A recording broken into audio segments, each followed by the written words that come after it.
A few weeks later, Simran's parents took her to an attorney in Satham by the Mountains, the next kingdom over. Simran was quite sure that they were only taking her because her fairy godmother had told them that something had better be done about her, and soon. She kept this opinion to herself. Anything was better than the endless rounds of dancing and embroidery lessons at home. Simran realized her mistake almost as soon as they reached their destination. For the king of Satham by the Mountains had a son. He was a golden-haired, blue-eyed, extremely handsome prince whose duties appeared to consist entirely of dancing attention on Simran. "Isn't he handsome?" Simran's lady-in-waiting sighed. "Yes," Simran said without enthusiasm. "Unfortunately, he isn't anything else." "Whatever do you mean?" the lady-in-waiting said in astonishment. "He has no sense of humor. He isn't intelligent. He can't talk about anything except tourneys, and half of what he does say he gets wrong. I'm glad we're only staying 3 weeks. I don't think I could stand to be polite to him for much longer than that." "But what about your engagement?" the lady-in-waiting cried, horrified. "What engagement?" Simran said sharply. The lady-in-waiting tried to murmur something about a mistake, but Simran put up her chin in her best princess fashion and insisted on an explanation. Finally, the lady-in-waiting broke down. I overheard their majesties discussing it yesterday," she sniffled into her handkerchief. "The stipulations and covenants and contracts and settlements have all been drawn up, and I'm going to sign them the day after tomorrow and announce it on Thursday." "I see," said Simran. "Thank you for telling me. You may go." The lady-in-waiting left, and Simran went to see her parents. They were annoyed and a little embarrassed to find that Simran had discovered their plans, but they were still very firm about it. "We were going to tell you tomorrow when we signed the papers," her father said. "We knew you'd be pleased, dear," her mother said, nodding. "He's such a good-looking boy." "But I don't want to marry Prince Thranduil," Simran said. "Well, it's not exactly a brilliant match," Simran's father said, frowning, "but I didn't think you'd care how big his kingdom is." "It's the prince I don't care for," Simran said. "That's a great pity, dear, but it can't be helped," Simran's mother said placidly. "I'm afraid it isn't likely you'll get another offer." "Then I won't get married at all." Both of her parents looked slightly shocked. "My dear Simran," her father said, "that's out of the question. You're a princess. It simply isn't done." "I'm too young to get married." "Your great-aunt Rose was married at 16, her mother pointed out. "One really can't count all those years she spent asleep under that dreadful fairy's curse."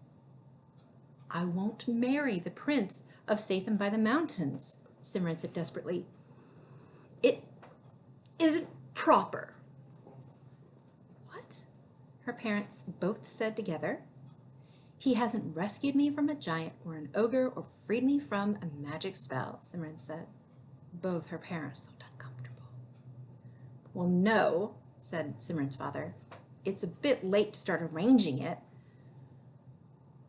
but we might be able to manage something." "I don't think it's necessary," Simran's mother said. She looked reprovingly at Simran. "You've never paid attention to what was or wasn't suitable before, dear. You can't start now. Proper or not, you will marry Prince Thranduil 3 weeks from Thursday." "But, Mother—" "I'll send the wardrobe mistress to your room to start fitting your bride clothes," Simran's mother said firmly. And that was the end of the conversation. Simran decided to take a more direct approach. She went to see Prince Thranduil. He was in the castle armory, looking at swords. "Good morning, Princess. he said when he finally noticed Simran. Don't you think it's a lovely sword? Simran picked it up. The balance is off. I believe you're right, said Thorindel after a moment's study. Pity. Now I'll have to find another. Is there something I can do for you? Yes, said Simran. You cannot marry me. What? Thorindel looked confused. You don't really want to marry me, do you? Simran said coaxingly. Well, not exactly, Thorindel replied. I mean, in a way, that is... Oh, good, Simran said, correctly interpreting this muddled reply as, no, not at all. Then you'll tell your father you don't want to marry me? I couldn't do that, Thorindel said, shocked. It wouldn't be right. Why not? Simran asked, crossly. Because, well, princes just don't do that. Then how are you going to keep from marrying me?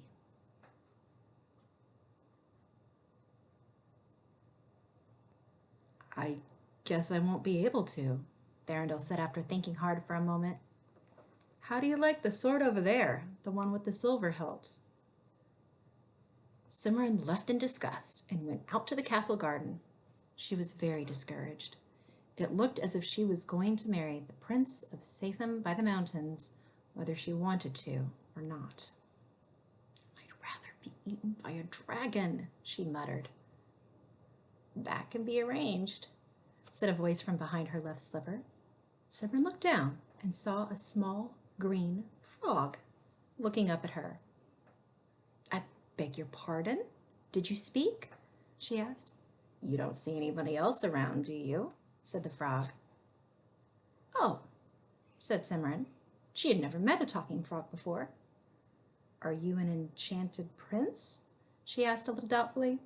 No, but I've met a couple of them, and after a while you pick up a few things, said the frog. Now, why is it that you want to be eaten by a dragon? My parents want me to marry Prince Thorindel, Simran explained. And you don't want to? Sensible of you, said the frog. I don't like Thorindel. He used to skip rocks across the top of my pond. They always sank into my living room. I'm sorry, Simran said politely. Well, said the frog, what are you going to do about it? Marrying Thorindel? I don't know. I've tried talking to my parents, but they won't listen, and neither will Thorindel. I didn't ask what you said about it, the frog snapped. I asked what you're going to do. 9 times out of 10, talking is a way of avoiding doing things. What kinds of things would you suggest? Simran asked, stung. You could challenge the prince to a duel, the frog suggested. He'd win, Simran said. It's been 4 years since I've been allowed to do any fencing. You could turn him into a toad. I never got past invisibility in my magic lessons, Simran said. Transformations are advanced study. The frog looked at her disapprovingly. Can't you do anything? I can curtsy, Simran said disgustedly.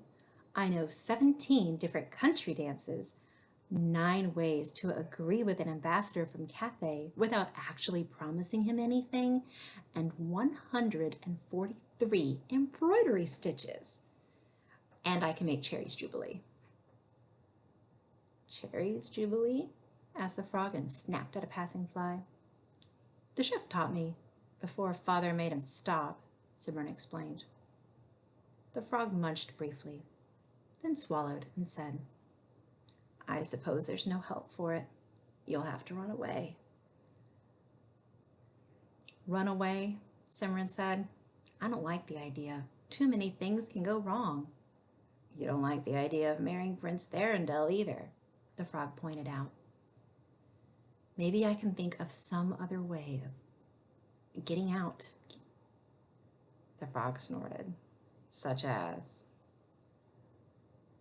Simran didn't answer. And after a moment, the frog said, I thought so.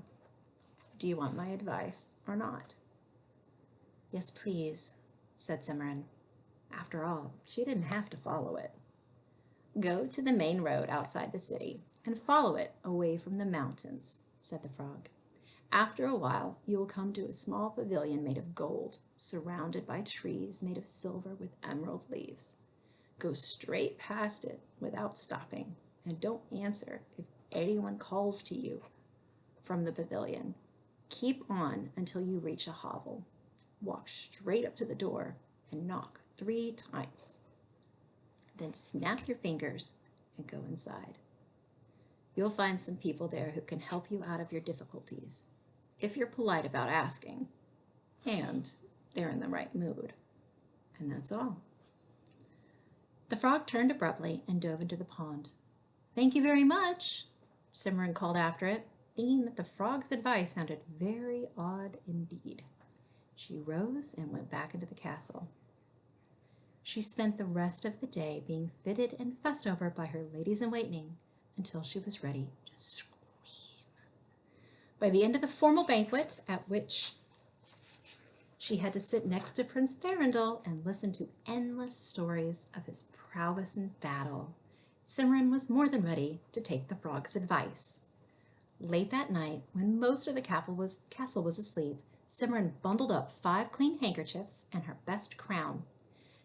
Then she dug out the notes she had taken during her magic lessons and carefully cast a spell of invisibility.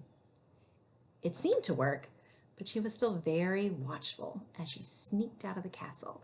After all, it had been a long time since she had practiced. By morning, Simran was well outside the city and visible again, walking down the main road that led away from the mountains. It was hot and dusty, and she began to wish she had brought a bottle of water instead of the handkerchiefs. Just before noon, she spied a small grove of trees next to the road ahead of her. It looked like a cool, pleasant place to rest for a few hours, and she hurried forward. When she reached the grove, however, she saw that the trees were made of the finest silver, and their shining green leaves were huge emeralds. In the center of the grove stood a charming pavilion made of gold and hung with gold curtains. Simran slowed down and looked longingly at the cool green shade beneath the trees. Just then, a woman's voice called out from the pavilion, "My dear, you look so tired and thirsty. Come, sit with me and share my luncheon." The voice was so kind and so coaxing that Simran took 2 steps toward the edge of the road before she remembered the frog's advice. Oh no, she thought to herself, I'm not going to be caught this easily. She turned without saying anything and hurried on down the road. A little further on, she came to a tiny, wretched-looking hovel made of cracked and weathered gray boards. The door hung slantwise on a broken hinge, and the whole building looked as if it was going to topple over at any moment. Simran stopped and stared doubtfully at it. But she had followed the frog's advice so far, and she thought it would be silly to stop now. So she shook the dust from her skirts and put on her crown so as to make a good impression.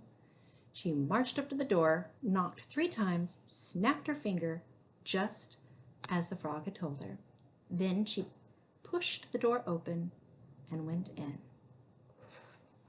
That's the end of chapter 1. We'll have another section of the story a little bit later. Y'all have a good night. I love you. I want you to be well.